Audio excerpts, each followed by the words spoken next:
Hello students, आज हम 6th class का लेसन जियो का लेसन 4 करेंगे जो है मैप्स। अब मैप्स होता क्या है मैप, और हम इसको कैसे बनाते हैं, हम इसे कैसे रीड करते हैं, तो इसके बारे में हम पढ़ेंगे। You have learn in the previous chapter about the advantages of A globe. आपने पिछले लेसन में पढ़ा था कि ग्लोब के महत्व के बारे में पढ़ा था, उसके क्या लाभ होते हैं। However, globe has limitations as well. Globe की कुछ सीमाएं होती हैं, उसे पढ़ने की कुछ सीमाएं होती हैं। A globe can be useful when we want to study the earth as a whole.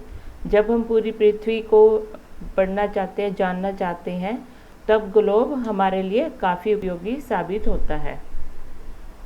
But when we want to study only a part of the earth as about our country, state, districts, towns and villages, it is of the little help.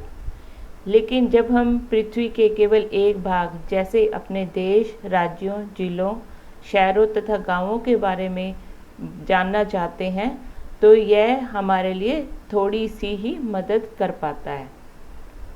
In such a situation we use maps. ऐसी स्थिति में हम maps का प्रयोग करते हैं। A map is a representation or a drawing of the earth surface or a part of it drawn on a flat surface according to a scale.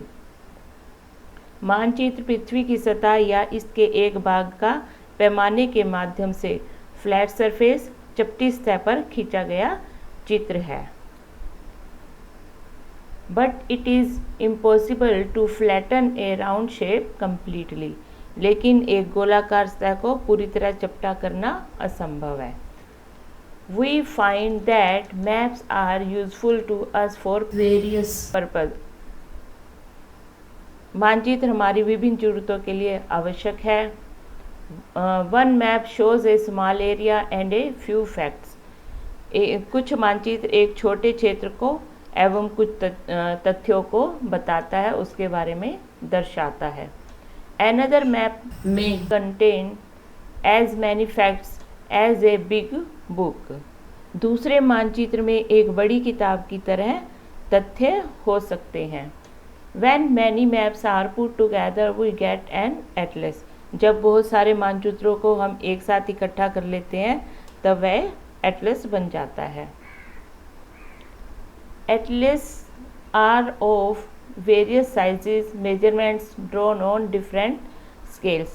Atlas विभिन्न प्रकारों तथा अलग अलग पैमाने से खींची गई मापों पर आधारित होता है। Maps provide more information that a globe. मानचित्रों से ग्लोब की अपेक्षा हमें ज़्यादा जानकारी प्राप्त होती है। They are of different types. Some of them are describe below. मानचित्र विभिन्न प्रकार के होते हैं, जिनमें से कुछ के बारे में नीचे बताया गया है। पहला है physical map. Maps showing natural features of the earth such as mountains, plateaus, plains, rivers, oceans etcetera are called physical और रिलीफ मैप्स। पहला हमारा कौन सा है? भौतिक मैप। भौतिक मैप मतलब भौतिक मानचित्र। पृथ्वी की प्राकृतिक आकृतियों जैसे पर्वतों, पठारों, मैदानों, नदियों और महासागरों इत्यादि को दर्शाने वाले मानचित्रों को भौतिक या उच्चावच मानचित्र कहा जाता है। दूसरा हमारा पॉलिटिकल मैप्स, राजनीतिक मानचित्र। Map showing cities, towns and villages and different countries and states of the world with their boundaries are called political maps. राज्यों, नगरों, शहरों तथा गांवों और विश्व के विभिन्न देशों व राज्यों तथा उनकी सीमाओं को दर्शाने वाले मानचित्र को राजनीतिक मानचित्र कहा जाता है। अब हम जब आपको क्लासेस में कराते हैं, तो हम कौन से मैप पे करवाते हैं? हम पॉलिटिकल मैप का यूज़ करते हैं। उसमें आपको सिटीज़, टाउन्स और विलेजेस और स्टेट्स, कैपिटल्स, ये हम आपको फिल करवाते हैं ना, तो वो कौन सा मैप होता है? Political map. अब हमारा है थर्ड टाइप थीमेटिक मैप्स। कुछ जो थीमेटिक मैप होते हैं, सम maps focus on specific information such as road maps, rainfall maps, maps showing distribution of forests, industries, etc. are known as thematical maps. कुछ मानचित्र विशेष जानकारियाँ प्रदान करते हैं, जैसे सड़क मानचित्र, वर्षा मानचित्र, वन तथा उद्योगों आदि के वितरण दर्शाने वाले मानचित्र आदि. Suitable titles are given on the basis of information provided in these maps.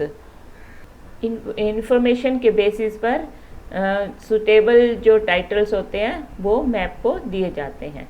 There are 3 components of maps: distance, direction and symbol. मानचित्र के 3 घटक हैं: दूरी, दिशा और प्रतीक. पहला क्या है? डिस्टेंस. डिस्टेंस क्या होती है? दूरी. Maps are drawings which reduce the entire world or a part of it to fit on a sheet of paper. मानचित्र एक ऐसा चित्र होता है जो कि पूरे विश्व या उसके एक भाग को छोटा सा कागज होता है उसके एक पन्ने पर दर्शाया जाता है.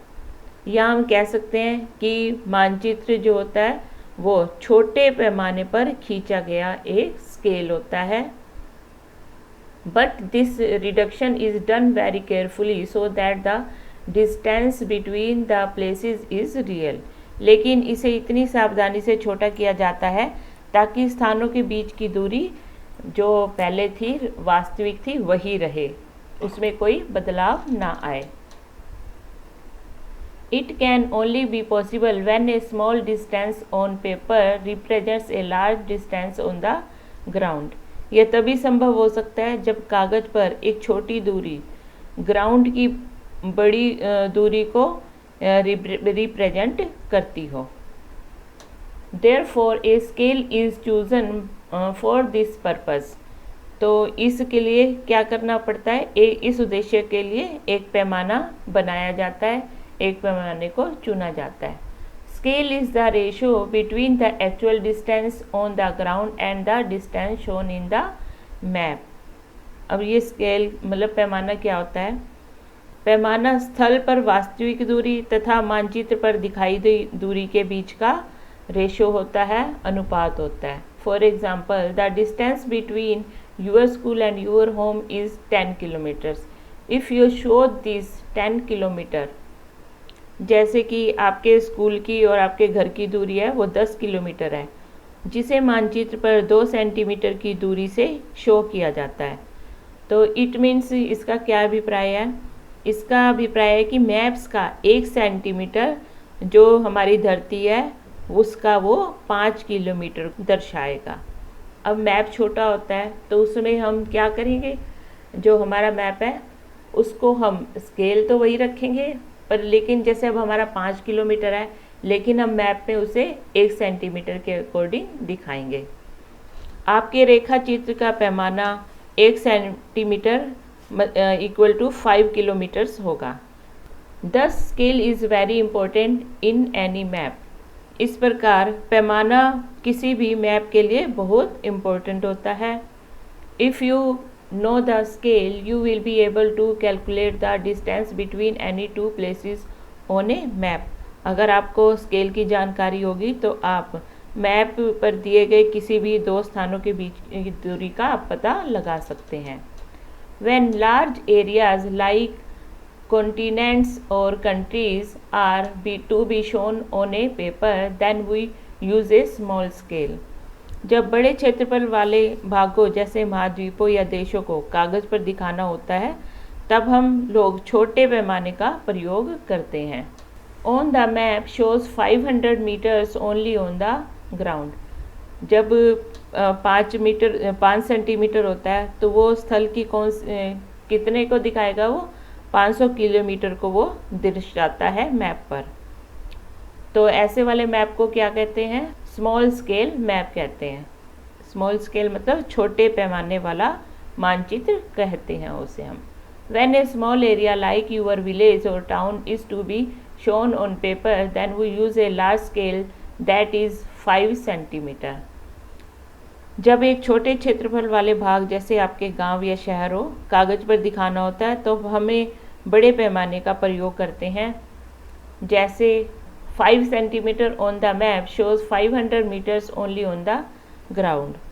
तो उस समय क्या होता है, जो 5 सेंटीमीटर होता है वो हमारे 500 मीटर की दूरी को दर्शाता है, उसमें उसको दिखाता है वो।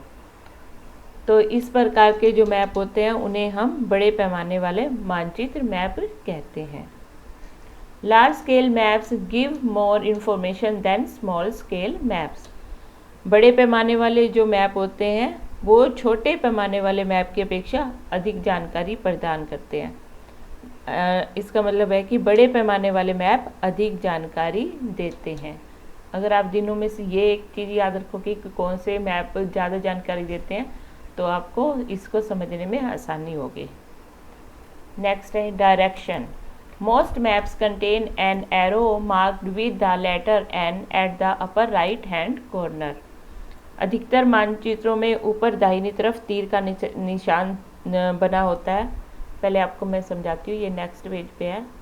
ये देखिए, ये आपको ये डायग्राम दिखा रखा है कार्डिकल डायरेक्शंस का। ये ऊपर सबसे ऊपर कौन सी है, नॉर्थ, उसके सामने साउथ, फिर ईस्ट और फिर वेस्ट, ये डायरेक्शन दिखाई गई है। ठीक है, इसको अगर आप डायरेक्शन याद रहती है आपको तो आपको इसको मैप को समझने में बहुत आसानी रहती है, आपको इजी हो जाता है map. This arrow shows the north direction. जो वो एरो है वो कौन से डायरेक्शन दिखाता है, north. It is called the north line. वह नॉर्थ डायरेक्शन की जो लाइन होती है उसे उत्तर दिशा दर्शाता है, तो उसे उत्तर रेखा कहा जाता है। When you know the north, you can find out other direction। अगर आपको नॉर्थ का पता हो, उत्तर का पता हो कि वो किस डायरेक्शन में है, तो आप और जो बाकी 3 डायरेक्शंस रह जाती हैं उसके बारे में जान सकते हैं। बाकी 3 डायरेक्शन कौन सी है हमारी, ईस्ट, वेस्ट और साउथ, पूर्व, पश्चिम और दक्षिण। There are 4 major directions, north, south, east and west. हमारी 4 डायरेक्शंस होती हैं, उत्तर, दक्षिण, पूर्व और पश्चिम। और फिगर 4.2 ये आपको मैंने अभी बताया, तो ये इसमें ये चारों डायरेक्शन आपको दिखाई गई हैं। They are called cardinal points. तो ये क्या कहलाती हैं, प्रधान दिग बिंदु कहलाते हैं। Other 4 intermediate directions are north east, south east, south west and north west. Other direction कौन सी है, जो इन दोनों डायरेक्शंस के बीच में आती है वो कौन सी है, अदर डायरेक्शन। जैसे अब नॉर्थ और ईस्ट है तो इसके बीच की जो है वो नॉर्थ ईस्ट, अब ईस्ट और साउथ के बीच में है वो साउथ ईस्ट, और साउथ और वेस्ट के बीच में उसको साउथ वेस्ट, और वेस्ट और जो नॉर्थ और वेस्ट के बीच में वो नॉर्थ वेस्ट। ये डायरेक्शंस कहलाती हैं। We can locate any place more accurately with the help of these intermediate directions। इन बीच वाली दिशाओं की मदद से किसी भी स्थान की सही स्थिति के बारे में हम पता लगा सकते हैं। Find out the following direction from the figure 4.1। अब ये आपको एक्टिविटी दी हुई है कि ये डायरेक्शन दी हुई है कम्युनिटी सेंटर की, तो आपने विकास को कम्युनिटी सेंटर और प्लेग्राउंड में पहुंचाना है।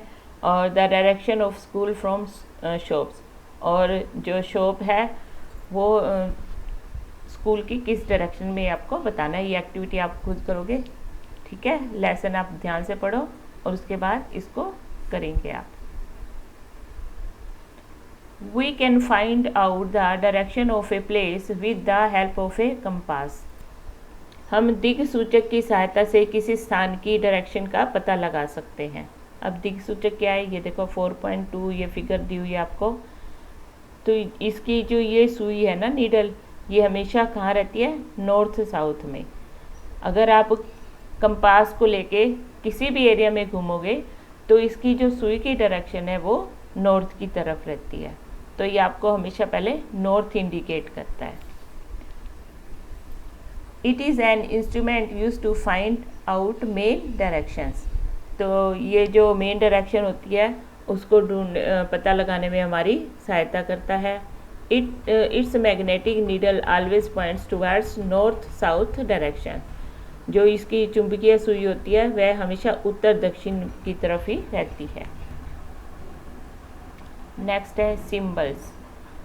It is the third important component of A map. यह किसी भी मानचित्र का तीसरा मुख्य घटक है। अब सिंबल्स होते क्या हैं? प्रतीक या चिन्ह, ठीक है, जिन्हें हम बड़े से छोटा करके दिखाते हैं। अब मैप हमारा इतना बड़ा तो नहीं होता ना कि हम किसी भी चीज़ को वहाँ पे बड़ा करके दिखा सकते हैं, लेकिन इसलिए हमें कुछ सिंबल्स हमने इसके लिए बनाए हुए हैं। तो ये जो सिंबल होते हैं ये छोटे छोटे हैं, तो आप इसको मैप पर आसानी से बना सकते हैं। और इन सिंबल्स का आपको अगर पता होगा तो आपको कहीं भी इसे पहचानने में और कहीं भी पहुंचने में आसानी रहेगी, ठीक है। और जैसे अब कहीं आप किसी अदर कंट्री में जाते हैं, अगर आपको लैंग्वेज का नहीं पता वहाँ की, लेकिन वहाँ के जो सिंबल्स जो बने होते हैं, अगर आप वो देख लेते हो और आपको सिंबल्स का पता है, तो उससे आपको पता चल जाएगा कि यहाँ आसपास क्या चीज़ है, चर्च है, मार्केट है, रोड है, क्या है, पोस्ट ऑफिस है, वो सब आपको उससे पता चल जाएगा।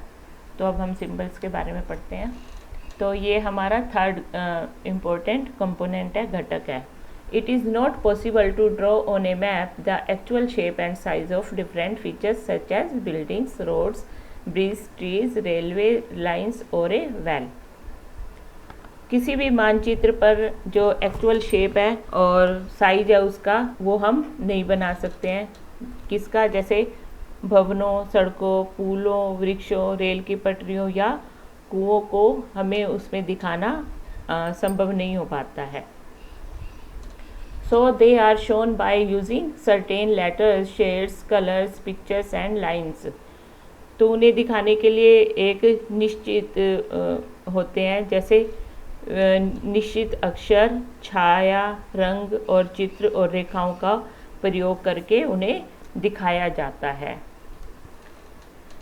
With the use of these symbols, maps can be drawn easily and are simple to read।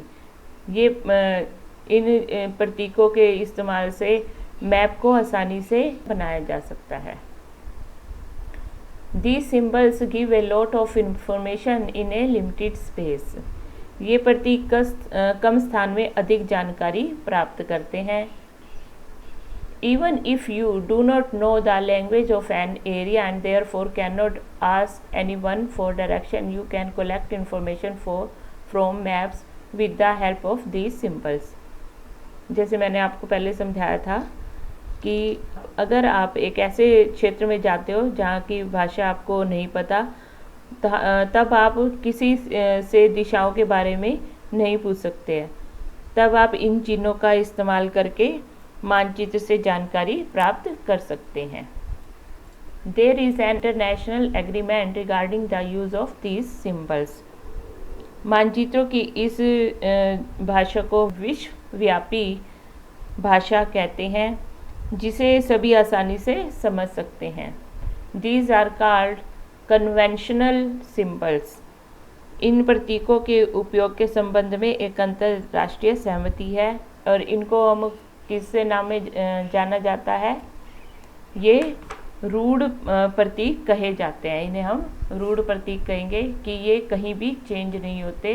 Word में आप कहीं भी चले जाओगे, यही आपके सिंबल्स यूज होंगे।